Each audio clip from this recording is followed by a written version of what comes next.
Hello. Just thought that would be a super attractive way to start the show.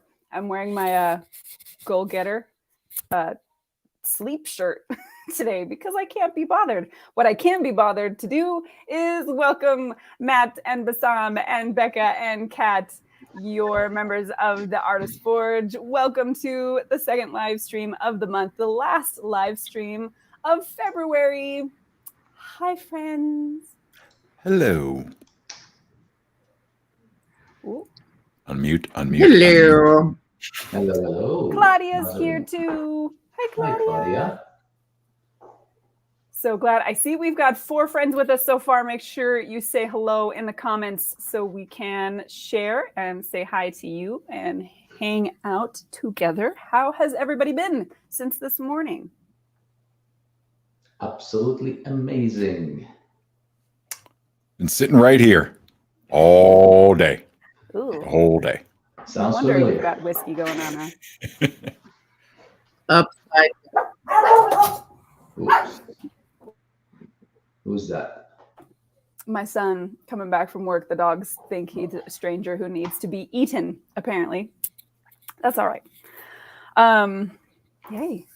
So let's get started with our subject for today. All right, y'all. So essentially, what we're going to talk about today is psychological distance and how that relates to art. And it's a really fun topic. If you've ever heard of it before, likely you've heard of it in the confines of psychology as it relates to human interactions and the fact that it is easier for us to treat each other badly the more distance there is psychologically between people. But that can extend to other topics as well, which is going to make today's conversation so interesting. So, Becca, I want to have you introduce the February challenge because this kind of was your idea. And what do you think it is that's going to make this interesting? And then from there, let's get into what psychological distance is and how we're going to be using it to help us start looking at and decoding some of these artworks that we made. All right. Well, our February challenge that we're going to look at today was to create a variety of images using a machine learning program through a service called artbreeder.com. And it essentially uses AI to generate new images based on existing images and different parameters that you can dial in and whatever. And the results are everything from like pretty recognizable and cool, like new landscapes and architecture and character faces, to like really abstract and just strange and disturbing because it's a computer and it's, you know, creating things that it thinks works. And I love the potential for technology and art like this. Like, I just personally find this really, really fascinating. It raises a lot of really interesting questions about, you know, what art really is and what is the purpose of creator in that process, and, you know, what our definitions are there. And then with some of these more abstract creations that you can get through a program like this, it really kind of challenges your ability to recognize and decode and interpret those kinds of images. And so then that ties into the subject of psychological distance, which is your ability to, you know, connect to, or like feel closer to the subject of the art versus feeling farther and more distant from something in art, which is an experience that people tend to have when they view very abstract looking images. So that's about where we're at. Nice. Okay, so to get us started, first we want to say hello to Jamie. Hello, Jamie. So glad you're with us. If you're hanging out with us today, make sure you comment and say hi so we can say hi to you. Let's start by asking a couple of questions, though, before we get into the art, because I think it's really interesting. You bring up, Becca, the relationship as we're using programs like AI to create art. It really does make you question, well, what is the role of the person in this relationship? And can something that is created, or a significant amount of that creation rests in the hands of the AI, where does the artist lie? Can you even still call that thing art? Like, it's an interesting thing to contemplate. And I know a lot of people would be challenged by that idea that a non-human entity could make art. So, like, what do we think of that question? Is that it's kind of for me, it's a little bit of a scary thing to contemplate, but also kind of cool in the different ways that you could possibly utilize it. But maybe a lot of that comes back to what you think your role is in the creation process. I mean, I think it kind of is more difficult to approach from the perspective of being an artist, right? Because we are so closely personally tied to that creation process. And so we're not just understanding these works from the perspective of audience, because we know how they were made, or, kind of, we know where they came from. And we know that they didn't just come from the hands of an artist, versus if we saw something out in the wild and didn't necessarily know how it was created or who created it, we might have a very different experience with that artwork, not knowing that it was created by a machine. And we would interpret it differently, without that kind of context. I'm conflicted on my own personal feelings about utilizing it. Like, I do utilize this particular software in my own workflows, just because, it helps me think. It challenges my way of thinking. It creates new shapes and new color combinations and new senses of atmosphere and stuff that I find really inspiring. So, like, I maybe really like the way that a certain color plays with another color, and I might sample that in my painting. Or, I might really like the composition elements of a landscape that it generates, and then use that again in my own work. So I think there's a lot of utility there. It's something also that I've seen other concept artists explore, like generating characters and then basing their own character designs off those AI generated images.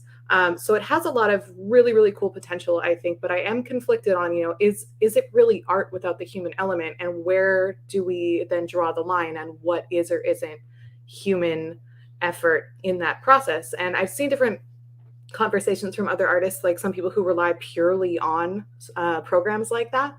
And they, will defend it completely, that they, I was there, I made the decisions and gave those decisions to the computer, and what it generated then is my end result. So it raises a lot of questions. It does. Matt, Bassam, what do you guys think of this whole idea, like using the AI program? How much of it can be art? How much of it is ours? How much of it is the machines? Nina submitted some stuff today as well. She said it was fun. I thought so too. It was pretty wild experience. Yeah, so I love this conversation because I can get super weird with it. It begs the question, right? We had this conversation months and months and months ago of what is art? What constitutes art, right?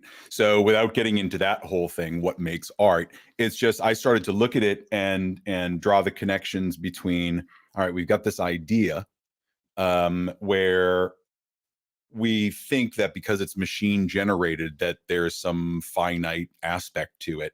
But with it being infinite and it being unique, right? Typically, these are not reproducible no matter how many times you press that button. That if it's unique, what makes it any different from the idea of a human, right? We're just led to believe that machines and humans can't create the same way, but the process of creation is the same, right? You're using whatever algorithm of experiences you've had in your life to emote onto whatever medium you're producing in, right?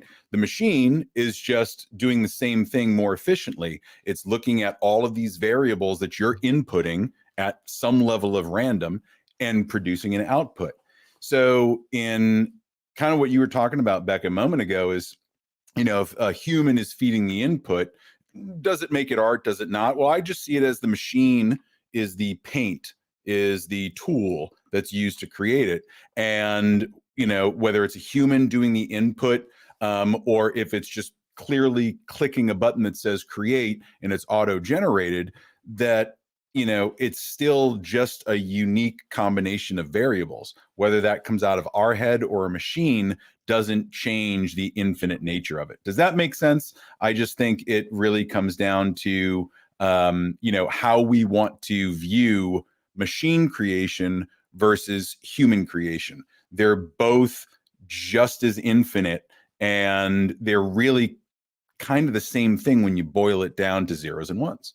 So that's just the way I saw it. I like that too, because I think it also reminds us that the artist only gets to go so far in the creation.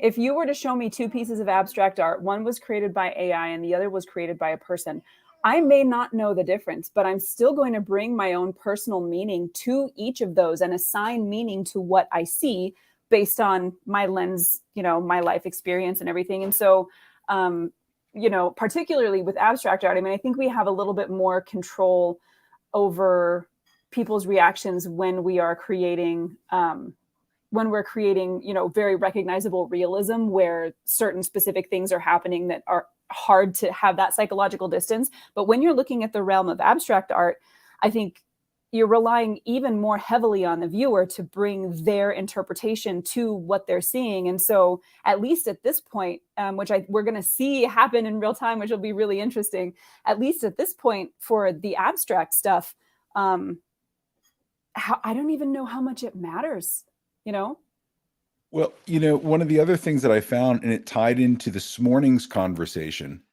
about taste, as I was generating more and more, I'd realize a few items would come up and I'd be like, I don't like any of these. And let me do it again. Let me do it again.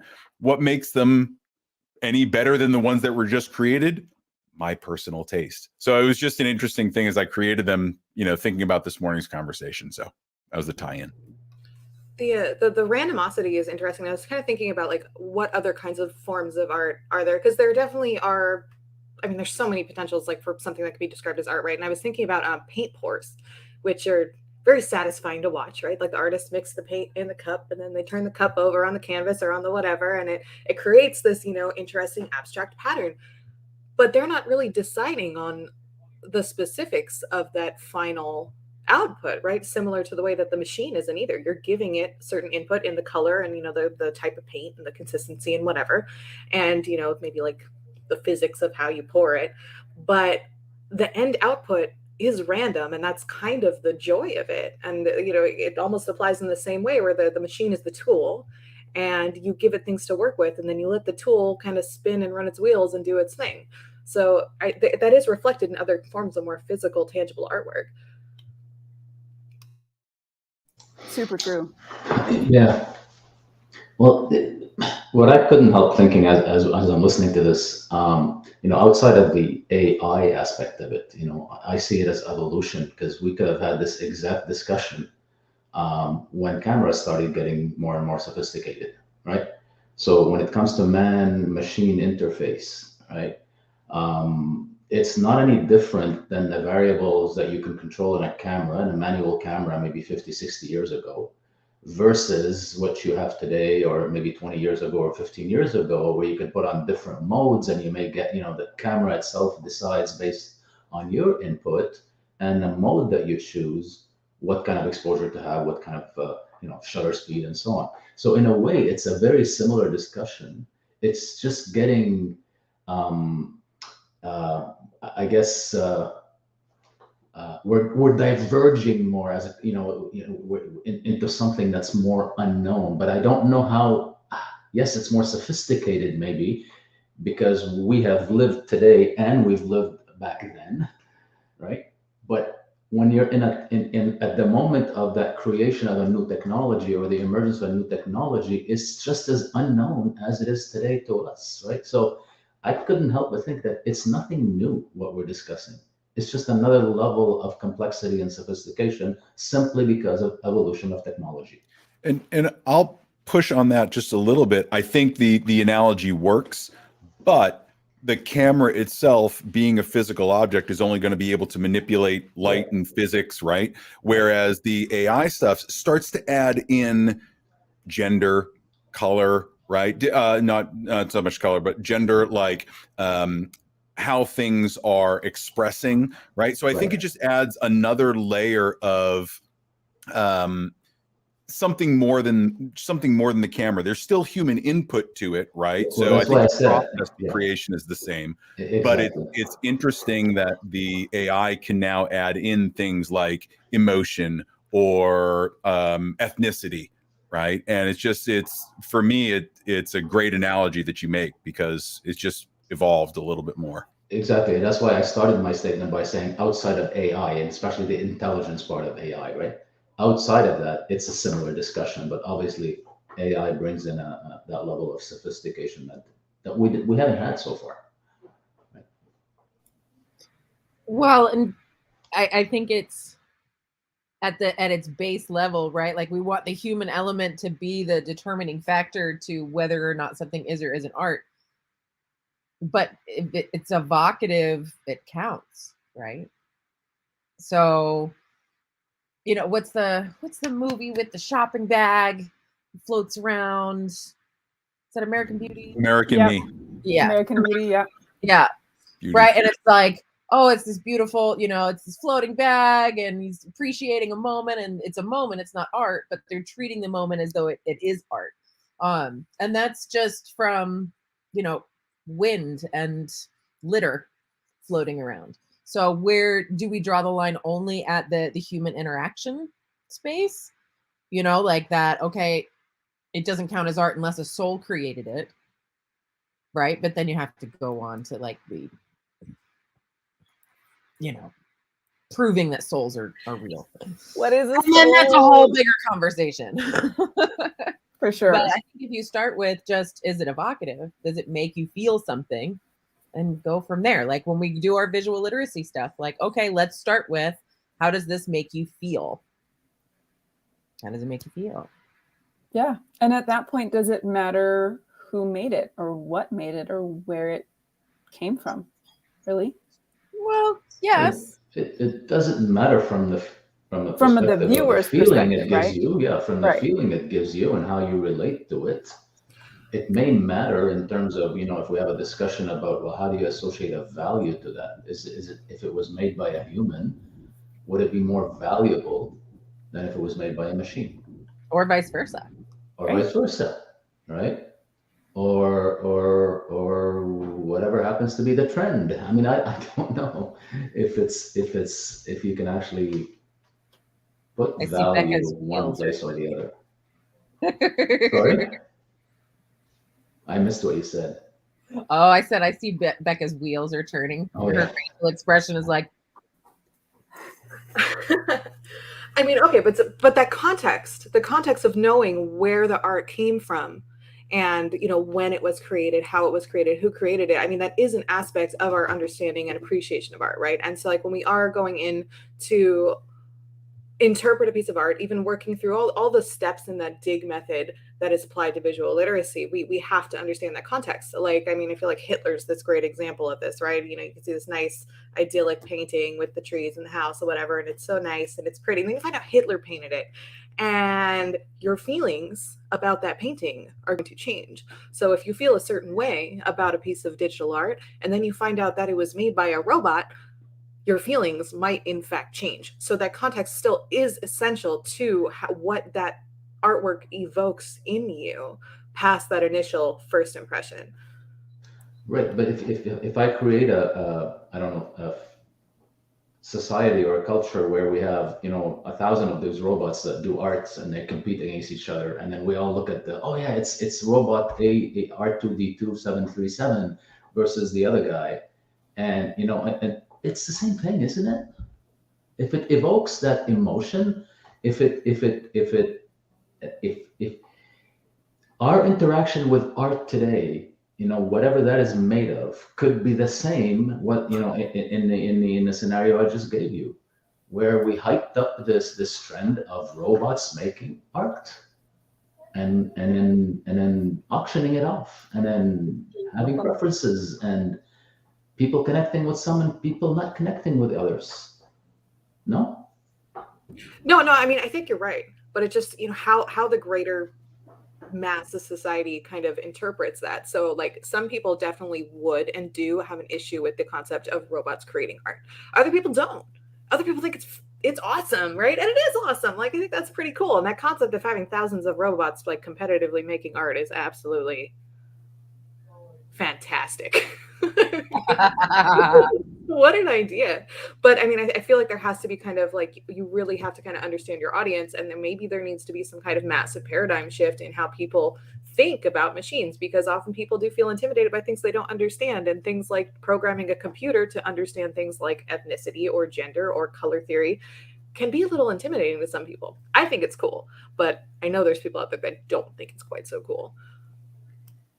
Nina I can't says, understand NFTs. I have really nothing to add to this. Some people still have an issue with even considering photography in art, which baffles me.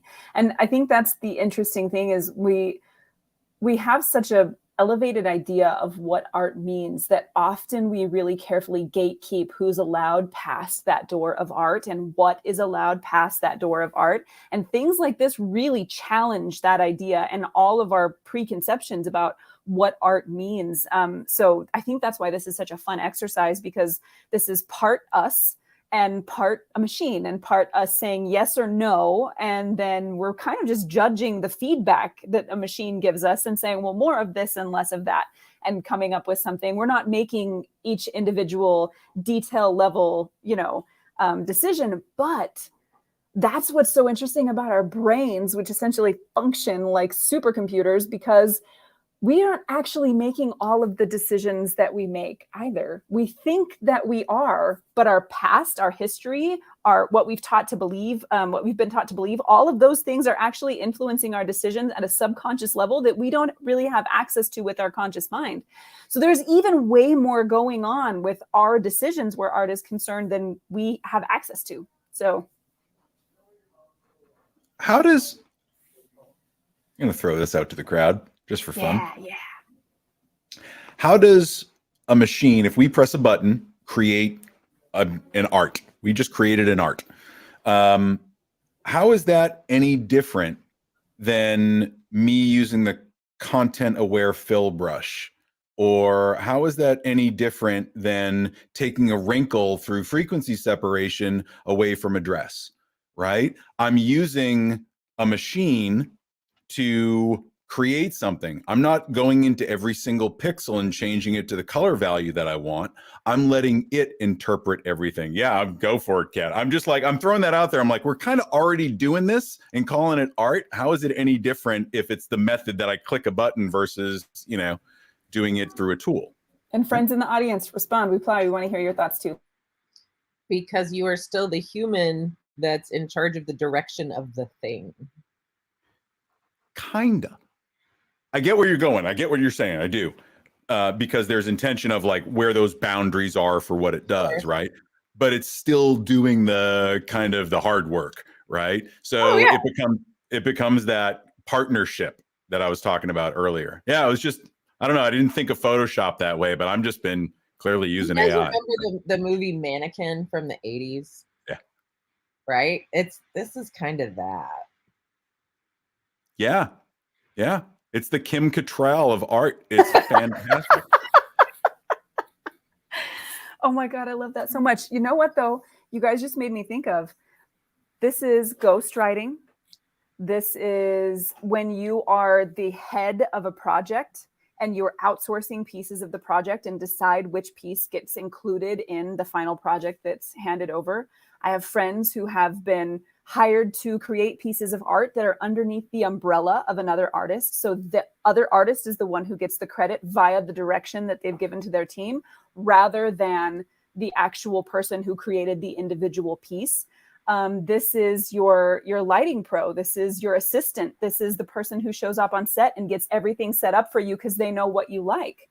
I mean, it really kind of, we're doing this already with humans in a pretty significant way. And for all intents and purposes, there's no real difference because we're still saying yes or no to what's being given back to us. I mean, is that maybe legitimate a little bit? I just want to be James Spader and dance around with a mannequin now. It's I want to dance we'll around with IMDbing who the lead character was. Don't go doing that.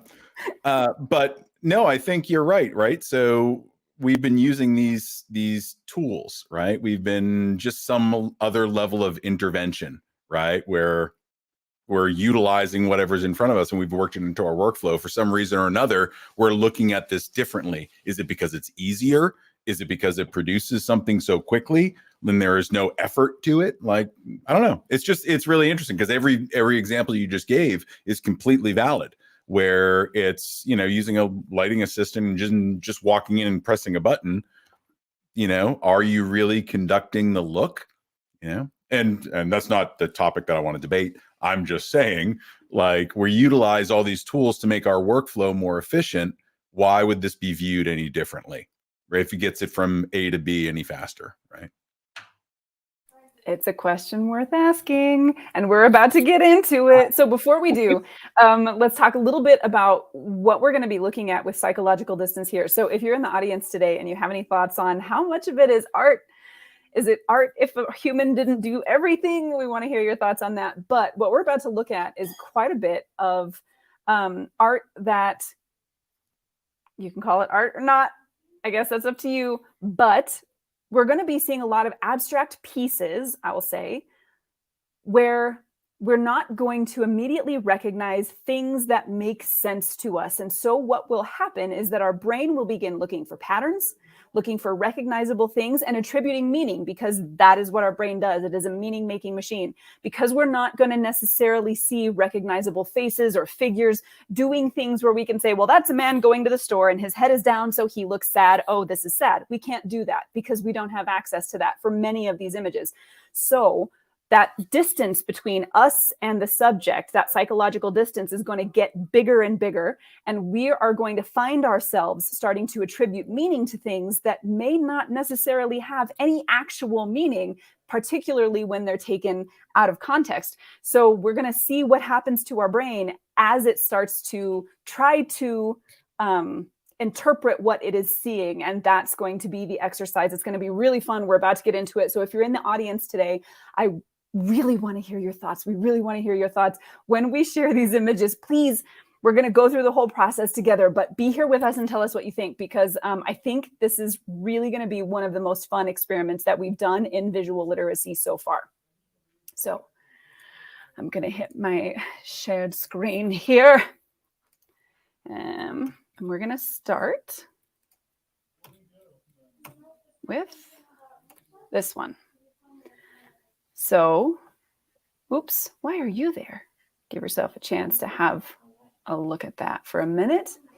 So we're going to look at this, give ourselves a moment just to take everything in. If you're in the audience today, the way that we work through this is we begin by just looking at the image and allowing ourselves to feel whatever it is the image makes us feel. Then we're going to share how the image makes us feel. So if you're in the audience today, put that in the comments. We'll share them up on the screen. How does it make you feel? Try not to judge it. Try not to figure out why it makes you feel that way yet. Just go with whatever your gut feeling is. And then we will use our visual literacy skills to try to break down why the image is actually making us feel the way that it's making us feel. So what do we get when we see this one? The floor is lava. I feel want like to scream. Olympus is burning. I want to scream, this is Sparta. If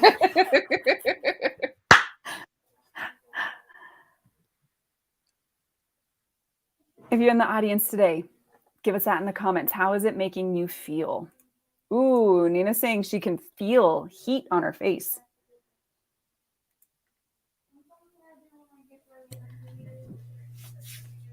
Feels very archaic to me.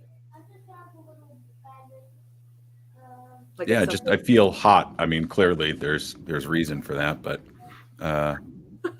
yeah, I feel like this is danger. There's danger here. There's yeah, I'm looking at something bad happening. That's interesting. I don't actually get danger. What is it that you're getting there, Kat?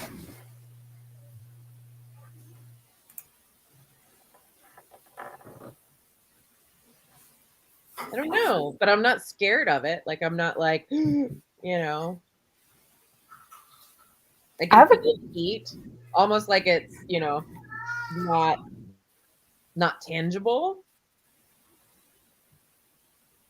I have a kind of a weird melancholy. Like, I'm sad.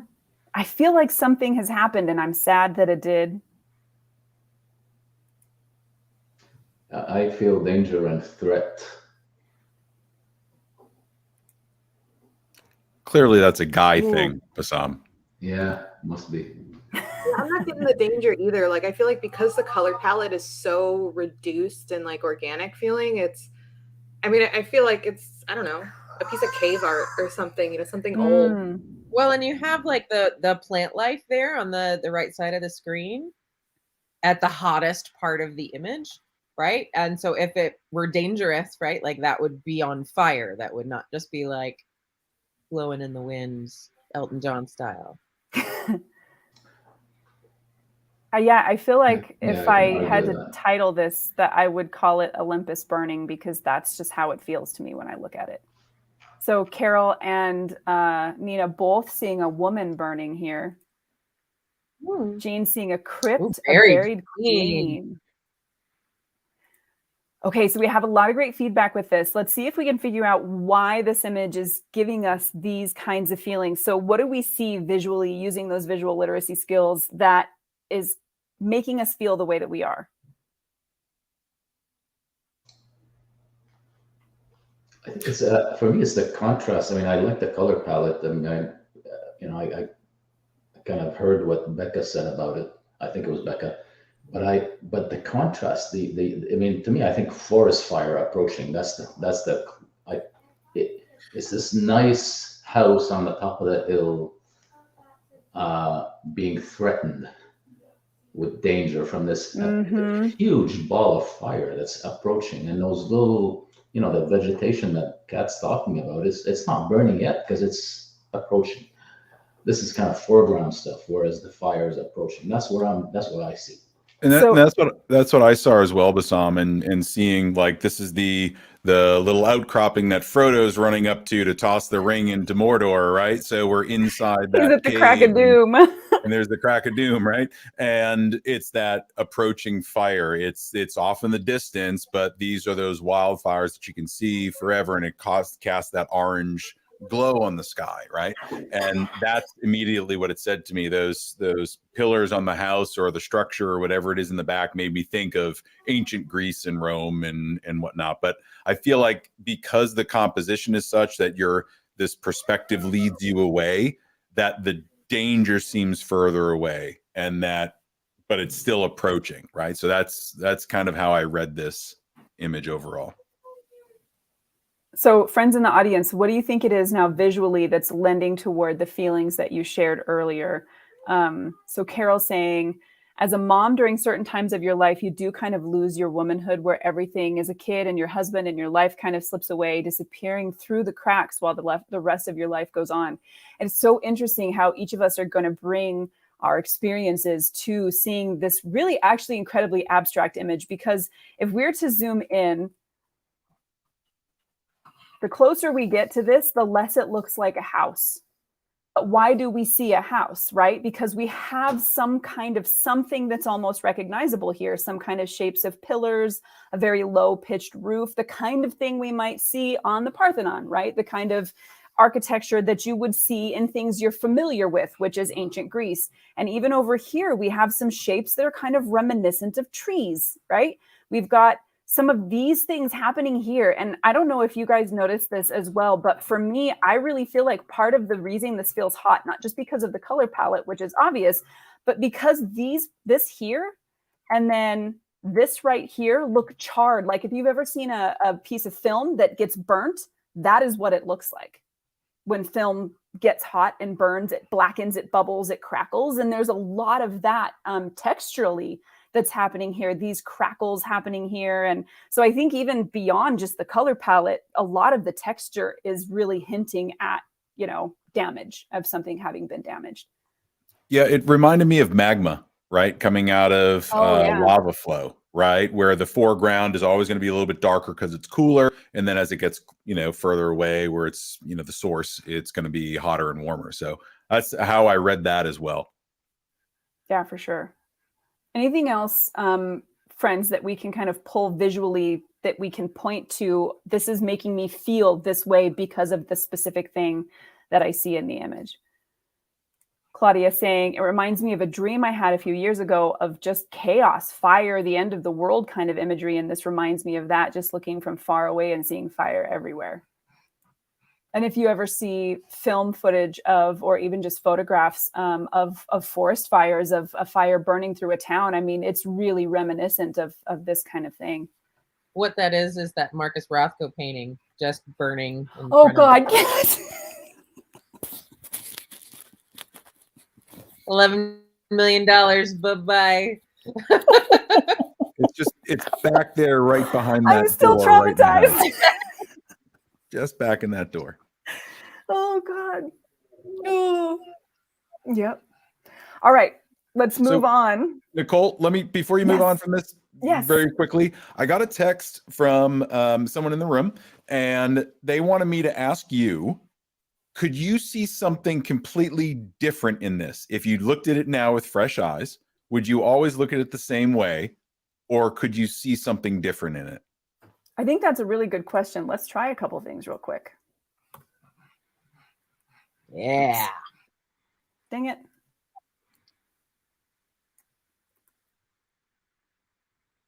All right. Now that we've switched, what do we see? Got some Lord of the Rings shit going on now, y'all. Oh, I'm in a grotto. The power of with- Barad-dûr is I'm in happening. a grotto with stalactites coming down from the ceiling, and there's an opening in the top. That's exactly it. It's sun shining in. It's those, I don't know where they are in Arizona, or New Mexico. Yeah. It's those columns and that, the sand stuff. Yeah. Nina saying a sunset on the water. On the water. Absolutely. The sun. Yeah. And it completely changes, right? Let me move it again.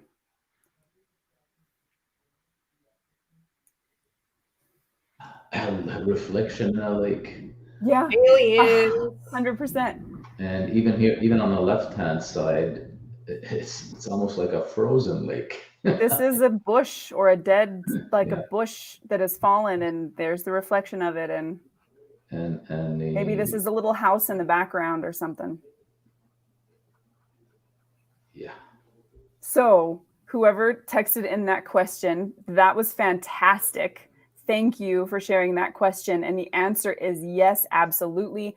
And part of the reason this is such a fun exercise is because a big part of what we see depends on the meaning our brain can make as it's trying to interpret something we're not familiar with. And once we change our field of view, we will start looking for other things that we're familiar with to give meaning to this abstract image that we see, which makes it so cool.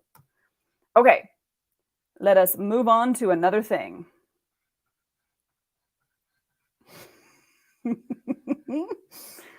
Okay, who took this selfie? I'll give you one guess. But why did you take That's your glasses off? 13-year-old alter ego. So because this one is super recognizable, I just needed us to appreciate it for a minute before we moved on to something that'll force our brains to work just a little bit. But look at that mischievous grin that's happening there. Yes, Nina, exactly. It's so cheeky. Oh, I love it. All right, let's go. Ooh, let's have a look at this one. Give ourselves a minute to take this in, to get a really good look. These aren't super high quality, unfortunately, so I'm gonna zoom in a little bit just so we can get a little bit of the texture that's here. And I'll pull us through. And then as soon as you feel like this is really giving you a certain kind of feeling, go ahead and share what that is. Nope, not going to share it. Nope, not a chance. I feel like this is worship of some goddess, some eldritch god, maybe. And I'll share why later, but that's what I feel as well. So Nina saying adoration. Or I'm sorry, Claudia saying adoration. Nina saying, I see people praying like old religion before Christianity. Yeah, It feels ancient. All right, Gene, go to another room. So, outside of the obvious, I immediately thought druids. I thought like the same thing that Nina's talking about. Old world religions. That's what it felt like to me. The goofy old duttering woman from Bewitched that was the old aunt. She's the one being worshipped, of course. Of course. Bassam, what about you?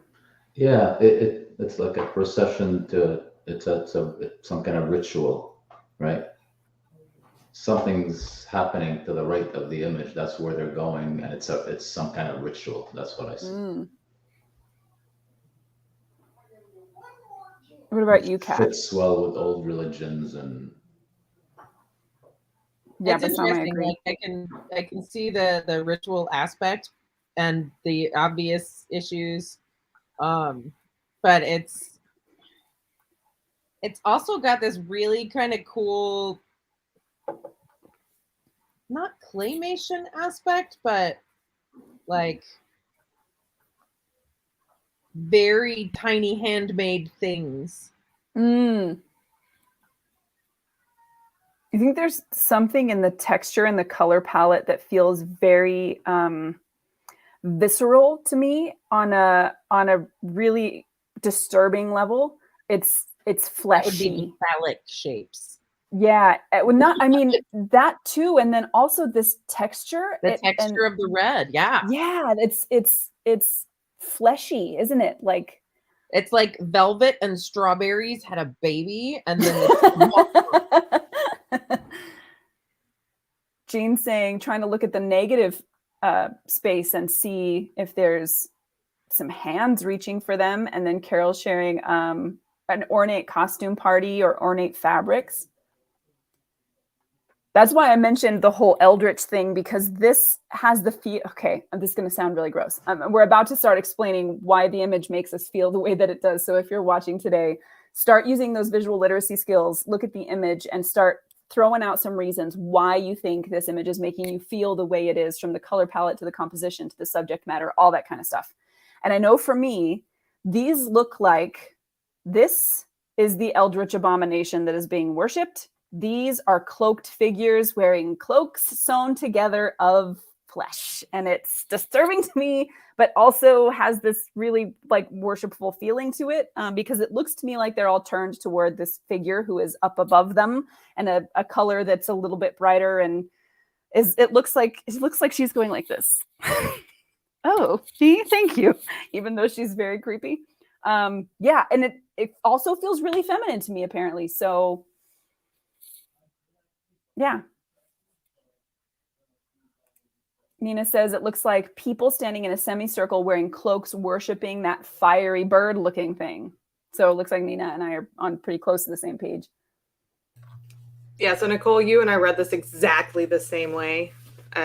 We're uncomfortably cut from the same cloth, because when I saw this, when I made it, it felt so like H.R. Geiger, like it just feels horrific, but it does have that like gentle femininity in that pose of the creature with the giant mushroom head in the middle, and just I loved it. And it felt like, I don't know, acolytes in their creepy blood cloaks, or carapace. I'm just over here like Googling Eldritch. Oh yeah, it's some Lovecraftian shit right there. Hey Nicole, Ken said that the first pick makes even more sense to me, seriously, and that intrigues me. Ken, if you're out there, type in why you have them connected, and I'd love to hear that, because that's a very clickbait kind of title. I'm like, what do you think? You gotta know the answer. Maybe these are the people who set the fires. Yeah. I can't unsee the fleshy stuff now, Nicole, just so you know. I know, I'm sorry. Yeah, sorry. Pretend it's strawberries. Yeah, pretend it's strawberries and velvet babies. It just got me so viscerally. This image is one of those ones that really, like, it's not the kind of thing I could look at lightly. I couldn't just be like, well, this is nice, and then go about my business. I'm like, oh, this is a thing. What is happening here? Oh yeah, that could be the queen buried in the crypt. Yep. I am in the medical space, and look at MRIs and ultrasounds. Oh, that's so interesting. Oh, it takes you back to India. It is so cool to me. And remember, this is something that an AI created at Becca's behest, pressing buttons and being like, yes or no, or more of this or less of that. And here we have this thing. it's making me definitely feel some kind of way. Like, did you take a screenshot? Yes. Oh, Carol, you have to share it. Was it this one? Because if it was, that's fantastic. Oh, wild. A cervix in the first one. Look at us having the psychological distance where we can't see any figures that we absolutely recognize, and yet we're bringing so much to each of these shots. We got to keep going so that we can get to another one, but I just think that this is so cool. Let's see here. This one I definitely wanted to give a go. Also absolutely different. Let's try to move relatively quick because I want to get to as many as we can. So give this one a look. Try not to critique it. Just let it give you some feelings and then spit it out. Whatever it is that this is making you feel. Friends in the audience, we want to hear from you as well. How do you feel when you see this? I feel frenzy. Oh, that's such a good one. I feel like a loss of innocence. Oh. I feel very regal. That's Dancing the wisdom. feathers. So dancing kind of seems to also be a theme here. Processional, I feel like. Claudia saying a traditional dance of some kind.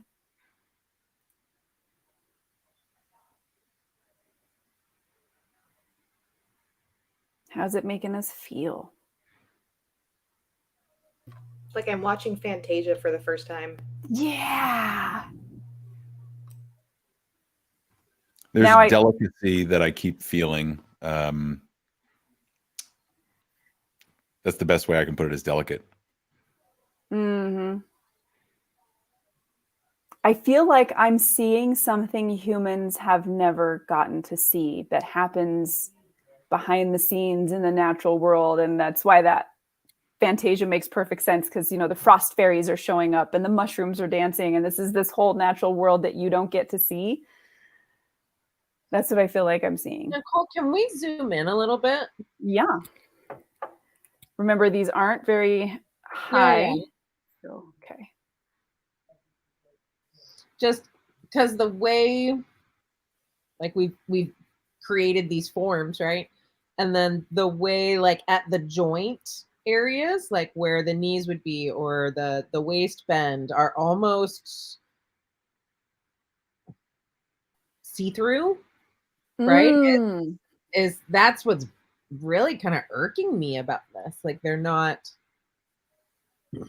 of this world. And that first one on the left, especially, you know, very much has a very feminine figure, almost a hairstyle and a face involved, and all of that.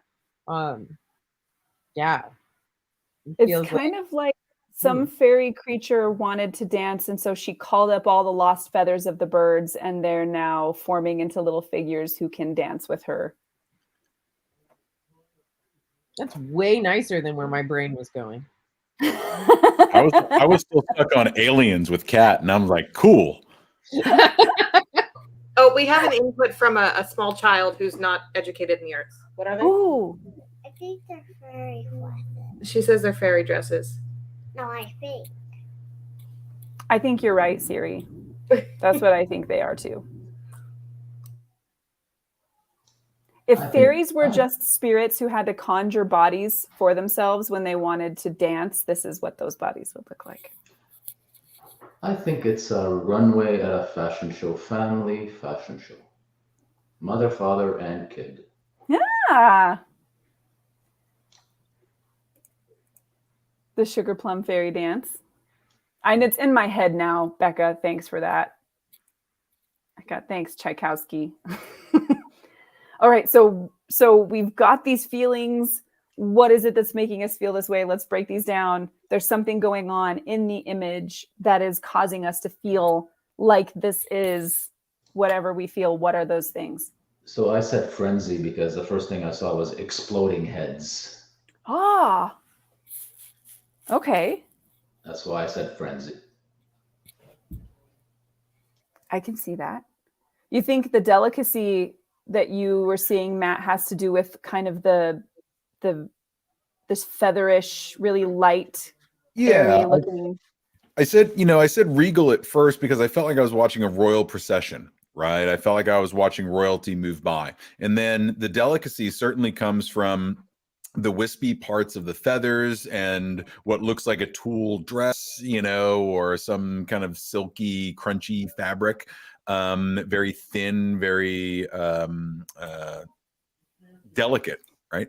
And yeah, I'm seeing that. I think it's the leanness of the bodies. And I didn't really notice it until Kat mentioned it, but the proportions being off gave me a sense of fragility to it, right? Like, how can they support themselves on these skinny, weirdly jointed legs? So yeah, there was just there's a lot in that. And I think the feeling of vegetation, right? Like these clearly feel like trees and grasses and things back here, Yes. which lead to that feeling of a kind of a natural setting. I'm curious what you guys think of the sense of scale here, because I feel like it does read very kind of macro. Like it feels like smaller bodies against smaller vegetation versus like large human-sized bodies against a large tree. At least that's how I'm seeing it. But no, I don't see that. I think I'm interpreting it as, human-sized figures. Me too, I think, because this feels like a normal sized tree right here. Yeah. So it feels large to me. And then it feels like the hill, like going up a hill.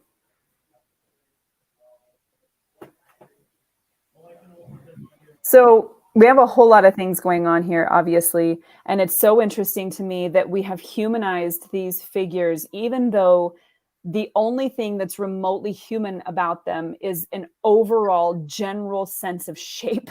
And even that is tenuous, right? The heads are not in proportion. Like Kat was noticing, the proportionality is all wrong. The closest is the figure here, but that's just because we're taking this and turning it into a head. Even though it is not a head, we still see it as such. So our brains are just hard at work here, making meaning out of this abstraction. So we've got, the center one definitely has, like, there's an arm there on the right, and then there's a right foot there, or a left camera left. Here. Yeah. Yeah. And then the exploding bunny rabbit head with some crazy hair happening. And I mean, even like a sagging breast line too. Like there's some body motion happening there. And then there's the little Chihuahua lady behind her. She walks with her hips forward. Yes, she does. She's very sexually assertive.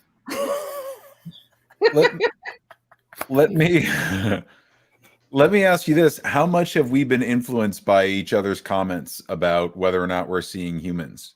Mm-hmm. Versus just vegetation, just flowers, just splatters. How much does that play in, Nicole, from a psychological perspective? Oh, it's 100% happening for sure. If we were all to write something down separately on a little actually, maybe for the next one, let's do that. So before we actually share, let's figure out what we think, and then everybody will just go in a line. Once we have our answer, raise your hand, and then when we've all got an answer, we'll share and see how closely we have come to getting to the same place. One of the things I think is really interesting to me that I've been kind of back and forth, like if you just sort of read the image up and down, back and forth, is how desaturated the base of the image is. Yeah. Like, I mean, it's almost completely grayscale until you hit that foot. This is one of the things that I think illustrators are capable of doing that photographers don't often get the right to do, is that they get to make some of these creative decisions and get away with them and saying, you know what, like they can play with depth of field and go, this is going to be sharp, this is going to be blurry, this is going to be sharp, and this is going to be blurry. And they get to do that. Whereas we, like, if we do that, people go, something's wrong here. And I think that that's like a cool thing that you can do in this kind of art, where you can be like, yeah, but it still makes sense. I don't even actually care that much because I'm so interested in what's happening, and it forces my attention to go to the right place. Jean asking if the people in the audience can type it in and press enter at the same time. Yes. So we'll all go on a countdown for the next one. Okay. So let's move on. Here, I'm gonna grab something at random. Okay. It's obviously going to be harder for me because I have seen these because I had to grab them. I will try to keep my mouth as shut as possible. All right, here we go. This is the next one. Everybody have a look. Think about the way that this image makes you feel. Don't say anything yet. After all of the moderators have got theirs, friends in the audience will give the cue. Everybody give their response at the same time.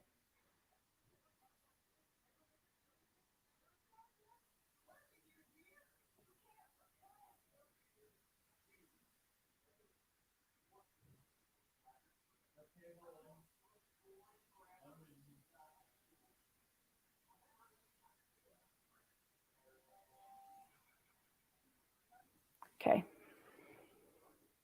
I have mine. Matt's good to go. Becca's good. Bassam is good. Kat is good. Okay. So I will do mine last since I have had the longest to see these since I had to grab them. Matt, let's go with you. Friends in the audience, share your stuff. We won't read it yet. Just start sharing it. Okay, Matt, what do you think? I feel anxious. Bassam? Ooh. Okay, Becca? Nauseated and very unappetized. Oh. What did she see? A crab, did she say? She says it's a bamboo scratch. Oh. I feel nauseated and particularly like it's unappetizing and I don't want to eat it. Okay, Kat, what about you? I feel like it's a super duper tight shot of Japanese food. Ah! Okay, and then start grabbing this.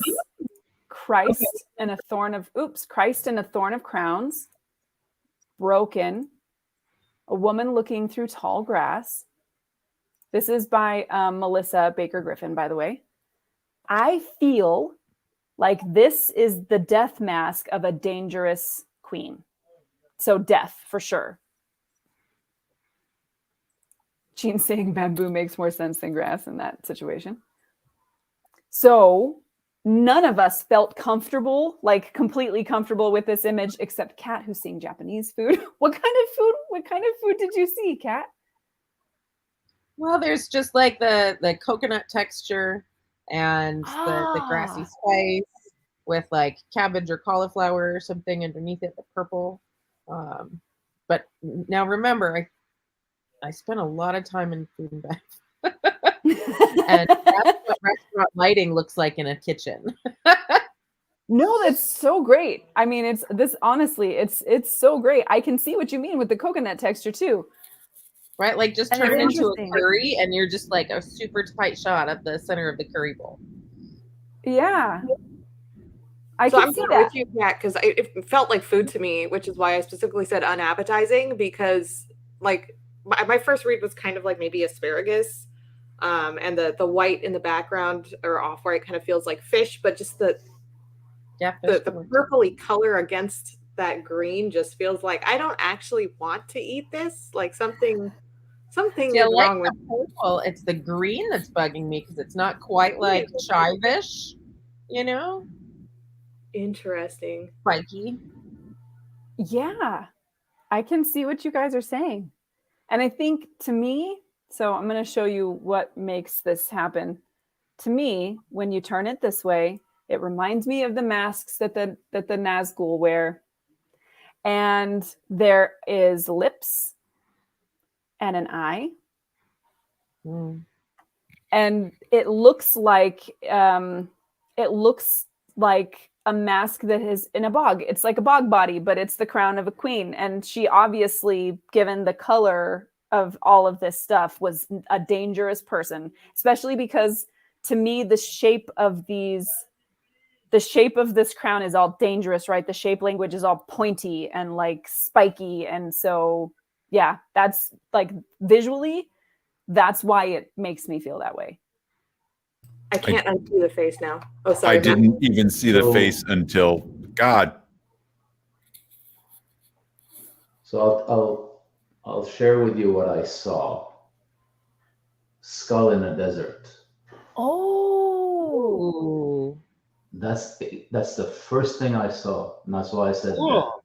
yeah, Word. yeah. And Wild. So, just so that everybody knows, because I want to make sure we can get to at least one or two more, this was actually parented.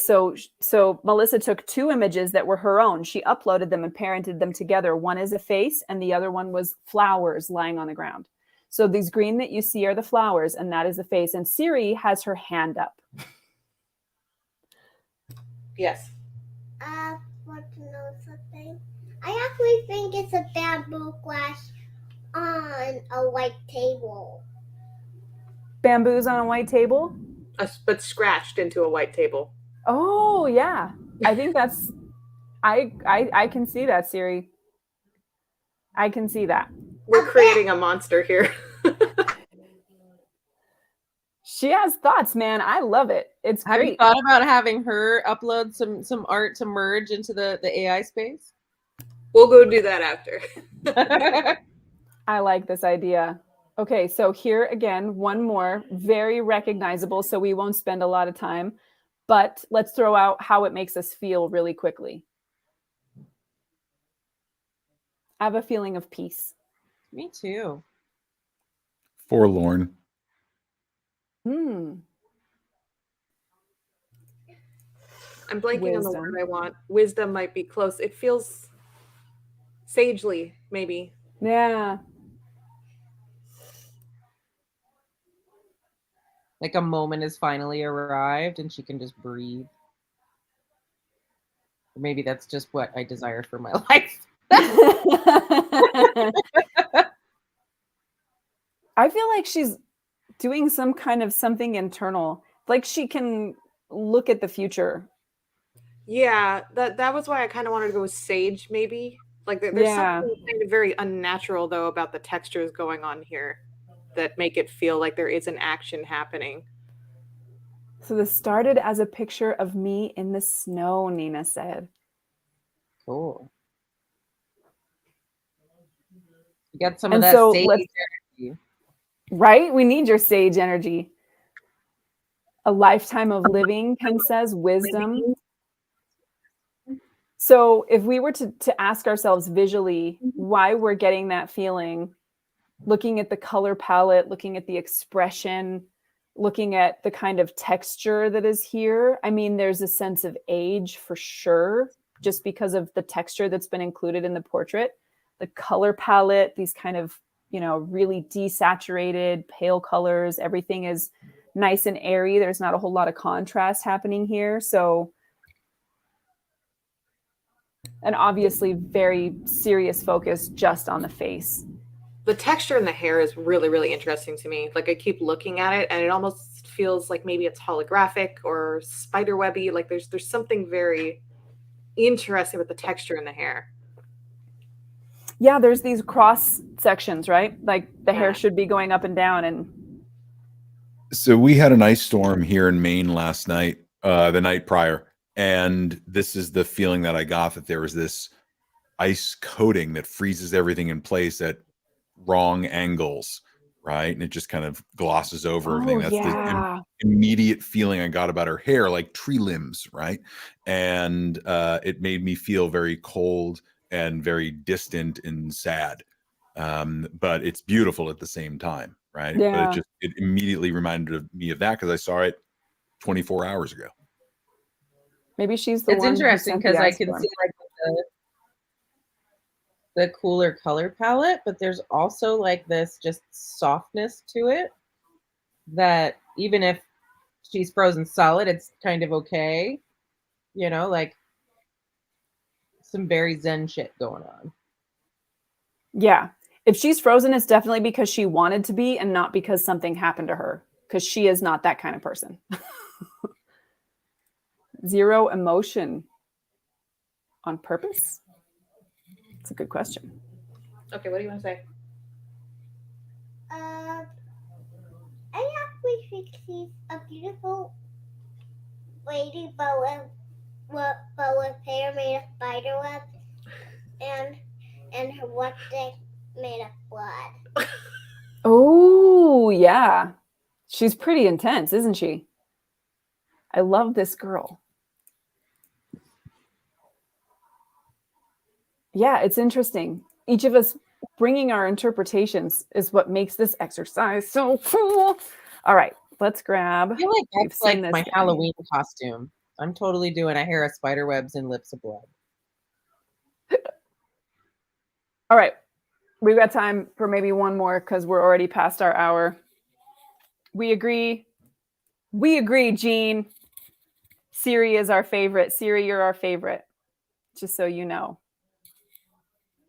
All right, so let's give ourselves a minute to look at this. And then once you have it, let's raise our hands. And friends in the audience, you come up with yours as well.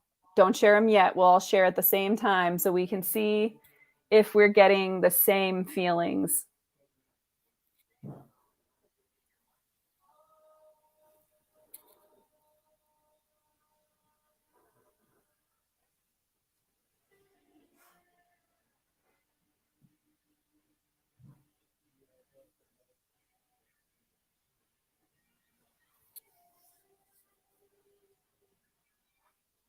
So it looks like most of us were good. Let us know when you're good, Matt, and we'll. Oh, this is going to take a while, but That's sure. all right. I'll go since I'm unmuted. It makes me feel reverent. Oh, okay. Bassam, what about you? This makes me feel celebratory. Celebration. Becca and Siri. Okay, go. I think it's a farmer that wants their hat turned to a farmer ninja with farmer pigs and farmer horses and farmer cat. Wow.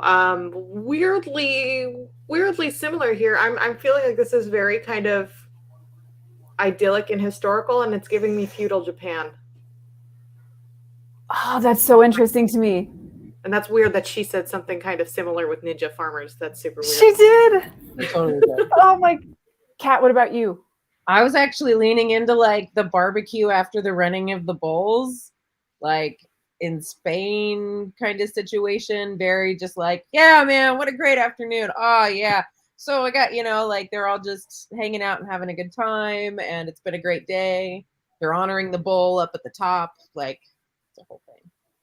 Oh man, so we're actually really close. To me, this is everybody relaxing after they've been farming olives in Greece. They just gathered all the olives and they're hanging out under the trees, and I feel hot. Like when I see this, I feel like, woo, I feel warm. But yeah, like the fact that you had Spain and I was thinking Greece, we definitely were on kind of a similar tangent there. I had a total apocalypto vibe and thought these people were revering an altar with some sort of thing going on up at the top. And that there was some sort of ceremony going on. That's immediately what I got. Nina saying Asian watercolor paintings. Jean was saying social event in Greek gardens. Me definitely thinking this is like this. So this dude is playing some kind of like a lyre or some kind of stringed instrument, and these dudes are relaxing underneath the trees, and like they've been gathering olives. That's just really important to me for some reason. This feels like some kind of holding contraption that stuff goes into. So my read here, you know how like in like some like medieval artwork, like it's like a picture of a horse and it's like the person has never actually seen a horse in their life, and it like okay, no, but so I feel like this has a very distinctly like kind of European painting kind of feel. Yes. But so like I'm gesturing like you guys can see me again. I'm definitely getting the feeling of like working in a rice paddy with the posture here. And that okay. figure off to the left, like something in the hairstyle and just the shape of the clothing on these like humanoid figures, like it just feels very, very Japanese to me.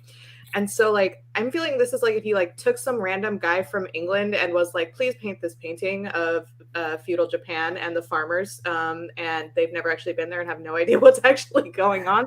That's how that's reading to me. I think that's Elvis right there. Me too. That's totally where I was going. This is the scarf. This is the scarf. These are the glasses. This is the hair. Oh, well, now I can't unsee that either. Yep. Yeah, no, actually, I think you caught on to something, Becca, because the look of this is very much on plein air oil. Like this is, if you've ever seen people paint on plein air landscapes, this is what they look like. There's a looseness and a freeness to the brush strokes and a kind of a real, I mean, there's a lot of real accuracy in the color that's going on here. If you've ever been outside in a really hot day in a place like this, the colors are actually pretty surprisingly accurate. The greens get gold and kind of washed out. It's a very kind of a late summer thing. So yeah, I think that's probably why. I don't know why Greece feels like it should have on plein air. There probably is some painter that I'm connecting to who has done something. And so I was thinking something about it's the togas. It's the drape. white. Yeah, the white. But the style, I was thinking, who is it that went to the Isles and painted all the island girls? I just lost his name. Jimmy Buffett. There's like a Boba Fett helmet there in the center. I'm going to find out who it was.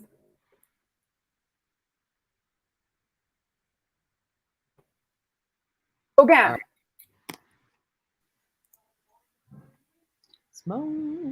Yeah, there's something in this that reminds me of Gauguin. And I don't know if that's the kind of the big blocks of color, like, you know, nothing has a really specific, like it's not a whole lot of detail. It's just kind of blocked in where everything is at. But it does remind me of a lot of Gauguin's paintings. Maybe something in the faux look of the brush strokes as well, like yeah, something in that.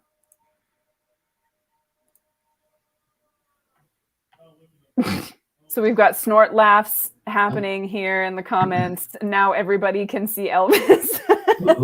Whose image is this, Nicole? This is mine. Can you?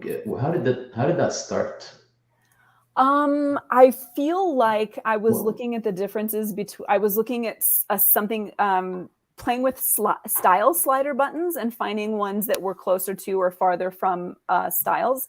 And the same thing, I think it was with this one as well, which we don't have a lot of time to get to the whole rest of them. So maybe we can do these exercises in the Facebook group. But did you start with one of your images or an image? Nope. Or did you start from scratch? Literally just found things and pulled them and messed with sliders until I ended up with something. Strangely enough, most of the ones I chose, I actually would like to print and hang on my wall because I just like to look at them and be like, I like this one. I'd print this one and put it on a wall. Yeah, when you look at it, love it. Love the colors. What is it? It's like a guy in a hood with his arms up walking, or is it who? Yeah, it doesn't matter. It doesn't matter. And that's the cool. Go ahead, Bassam. No, this is you go into a gallery, look at this and stand there and watch it for 3 hours. I mean, you can make it into anything you want. It's just absolutely gorgeous. That's what I think. Self-portrait of machine AI right there. Yeah. I would actually buy this and put it on my wall. I will send you whatever I downloaded so you can have it. But that's the same thing that I was thinking. I mean, honestly, for both of these, I was thinking I could walk into a gallery and have seen either of these things on the wall, and I would not go, oh, this shouldn't be here. I would stand there looking at these and wonder to myself, what is this? Why do I want to keep looking at it? What makes me want to see these things? You know? While we're flipping things over, can you flip this one over, please? Yeah. Go ahead, 180. 180? Go, like upside down.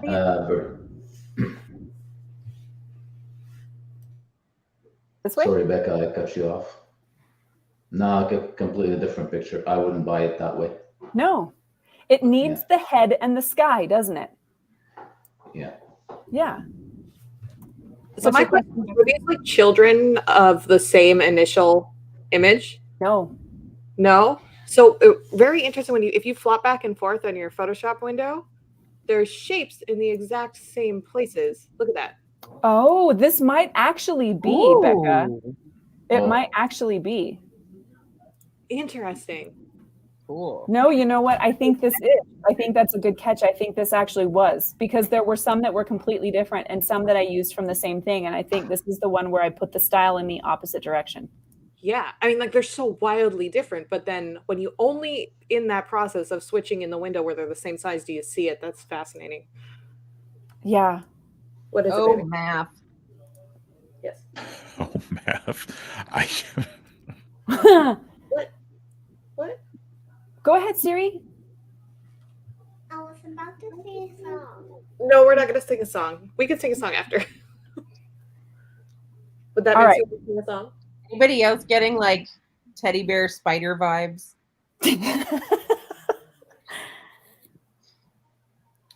The more I look at it, the more I see a spacesuit now and all sorts of things. So, but I'm still fascinated that Becca caught the shape thing. Yeah, that was a great catch. See the world differently than me, my friend, and it's beautiful.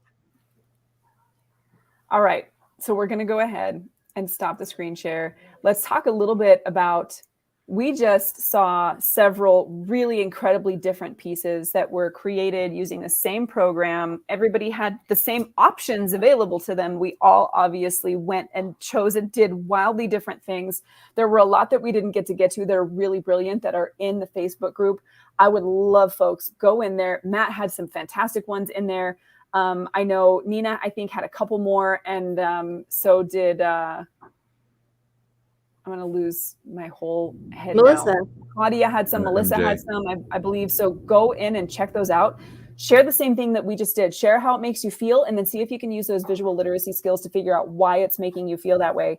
But I would love to get some final thoughts on what we just experienced and what you're thinking now, having gone through these really abstract images. We all clearly had feelings about them. So we had a conversation in the beginning. What is art? How much does a person have to play? Does it matter how much of a role AI played in that?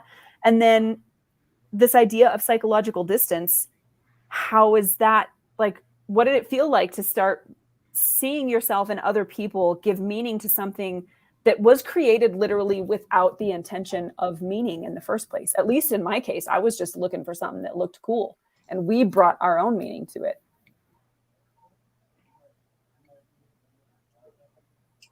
What's happening? There were two Matts for a second. There's two of them.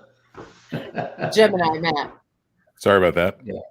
The Matthew Gemini. Well, I could say the AI aspect of it had absolutely nothing to do with what I saw, how I approached it, how I interpreted it, what I did with it. Nothing. Right? It's to me, it's still art. It's still something that I looked at the same way I would look at a photo, at a painting, at an abstract piece, and it doesn't really matter to me. It is art to me. I told you, I'd buy it and hang it on my wall. I don't care who did it.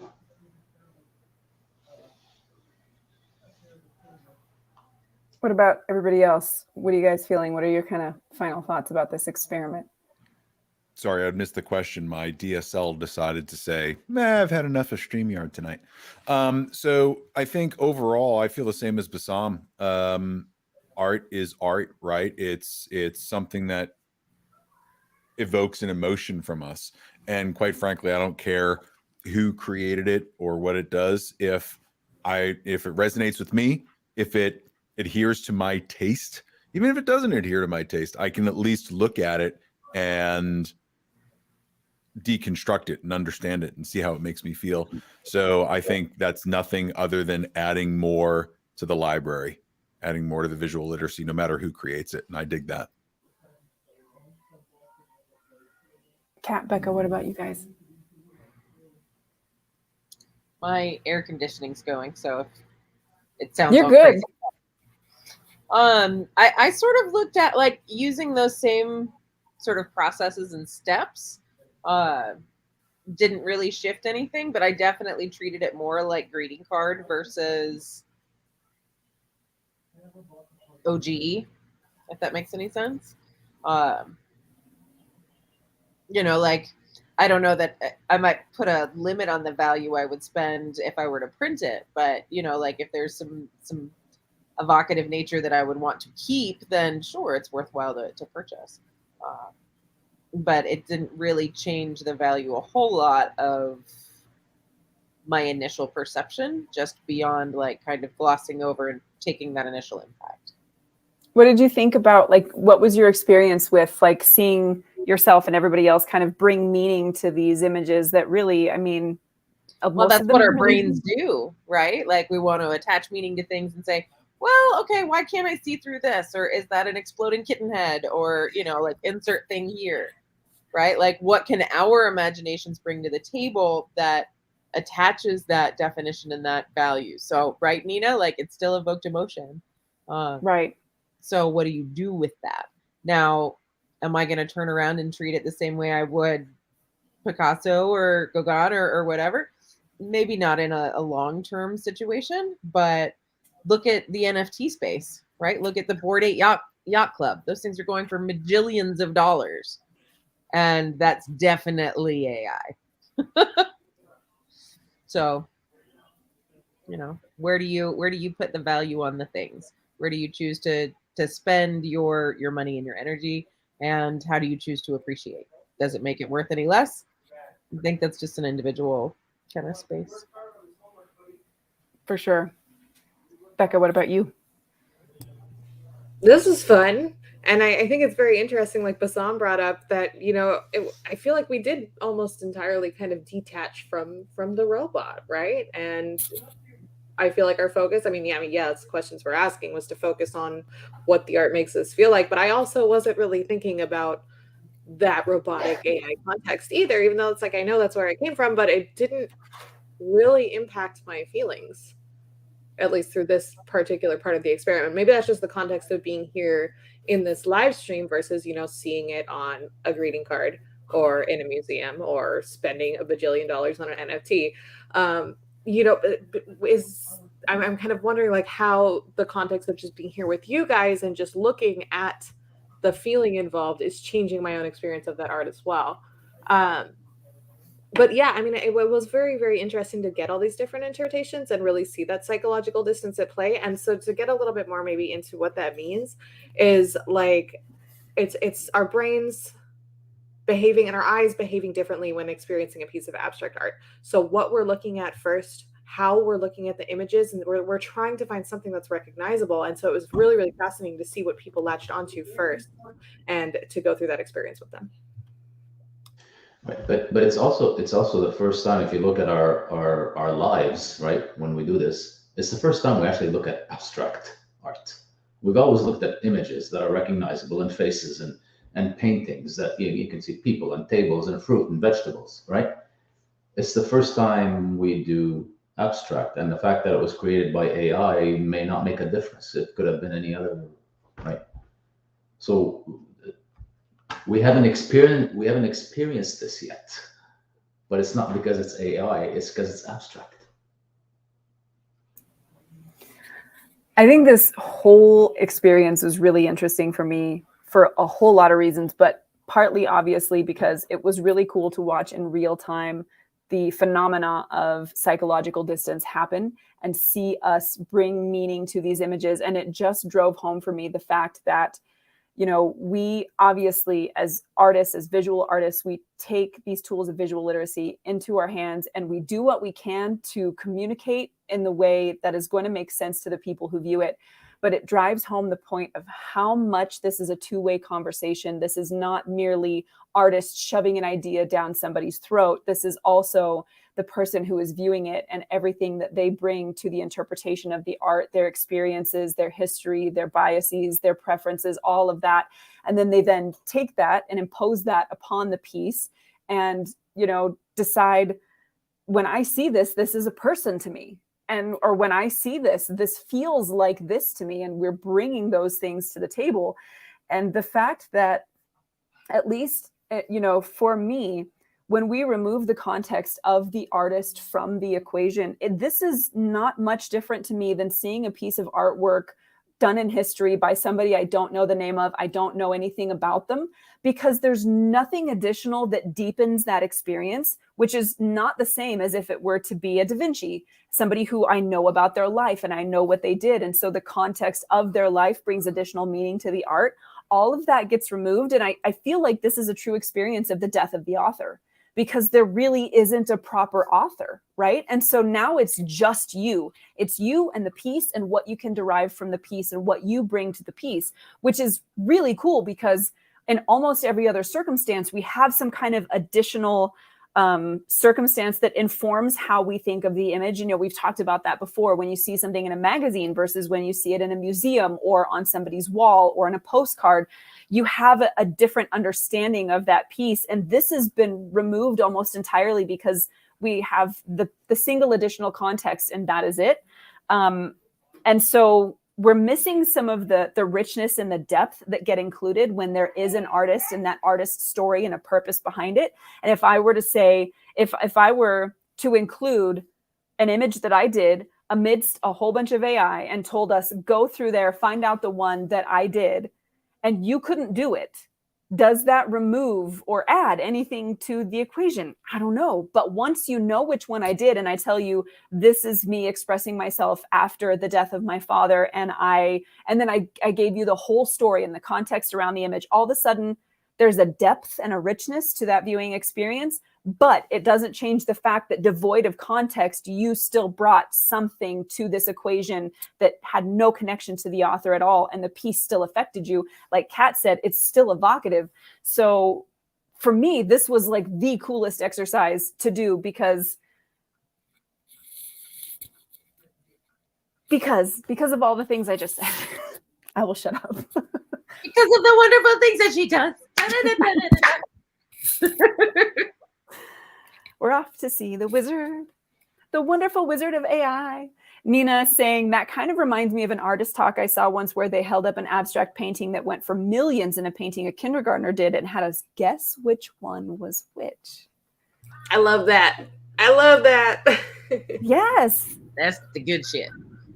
Because especially in this society, it's so hard to remove context. When you have that appeal to authority and people who are knowledgeable about art, and they say this is a worthwhile thing, and there are other collectors who have already spent millions, and there are galleries who exhibited, and all of these other, verifications that this art is the thing.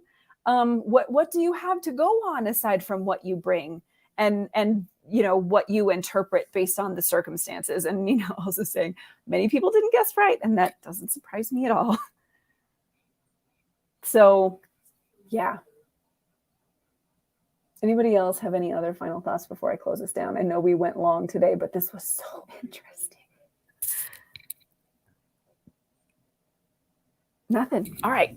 So first of all, to all the friends in the audience who are come here today, you hung out, you shared your thoughts, you critiqued these images with us, you gave us your visual literacy skills that you've been building up. Thank you so much for being here with us. And everybody who submitted something for the February challenge, thank you again for doing that. It was really, really cool to look at all of these things and start interpreting them.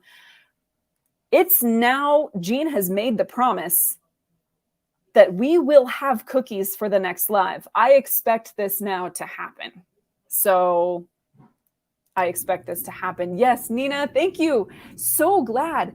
This was a lot of fun. Really cool to do an experiment like this. And I also really liked having us all share our thoughts at the same time, coming to them irrespective of one another and being able to see that we didn't have the chance to influence each other when we're doing this interpretation. So I really like that aspect. Maybe that's something that we can do a little bit more of. I can't wait for the next one. It will be the 2nd and 4th Thursdays in March. So make sure that you are here with us for that. Of course, we're going to be together again tomorrow, bright and early at 7 a.m. Mountain Standard Time. That's 6 a.m. for the West Coast and 9 a.m. for the East Coast. Afternoon for our friends overseas. Don't forget, go check out theartistforge.com where new podcasts and blog posts are going up many days of the week. I can't say every day right now because I'm very busy, but they're going up a lot. So you should go do that podcast just about every day. So make sure you go She's a check those out. go-getter, you guys. A go-getter. Yes. So, and share those podcasts. Right now we're going through the whole Mastering the Business of Art that we did in December. So that whole process is going through. You can get that front to back. So grab those, go listen to them, give them a share, and come and hang out with us tomorrow. We want to see you and hear you and talk to you. And until then, have a great evening. Make something amazing. And we will see everybody bright and early tomorrow morning. Bye, friends. Bye, everyone.